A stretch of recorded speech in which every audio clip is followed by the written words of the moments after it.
நான் வந்தேன்னா வில்லிவாக்கத்துல ஒரு பைசா திருட மாட்டேங்கிறான். பெரிய போய் அபிடேவிட் போட்டிருக்காப்ல சார் ஆதவ் தொகுதியினுடைய தாவேகா வேட்பாளர். அபிடேவிட்ல 187 கோடி ரூபாய் சொத்து காட்டியிருக்காரு. மனைவிக்கு 162 கோடி காட்டியிருக்காப்ல. ஆனால் ஆதவர்ஜுனாவோட அபிடேவிட்ல மறைக்கப்பட்ட நிறுவனங்கள் என்ன தெரியுமில? அவர் காட்டியிருப்பது 180 கோடி. ஆனா மறைக்கப்பட்ட நிறுவனம் Martin property developers, Martin township developers, Martin elite promoters, Martin dollars, Martin hitech construction, Martin real estate, top notch estates and merchants, Martin Realcon, Charles promoters, dominant scrapers, dominant towers and traders, explicit builders and agency. இப்படி கிட்டத்தட்ட அப்புறம் explicit towers and traders, dominant housing developers, அதை விட தாண்டி arise investment and capital, magnetic Realcon அப்படின்னு சொல்லி பல்வேறு நிறுவனம். என்னடா இந்த நிறுவனம் என்ன நிறுவனம் தேடி பார்த்தா லாட்டரி சீட்டு நிறுவனம். லாட்டரி சீட்டு வித்த காசுல 180 கோடி ரூபாய் சம்பாதித்த நீங்கெல்லாம் உண்மையின் நேர்மையை பத்தி பேசலாமா?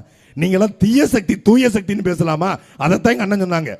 ஜெய்காலி ஓம்காலி, இந்த விஜய் கூட்டம் ஒரு ஓடுகாலி அப்படின்னு.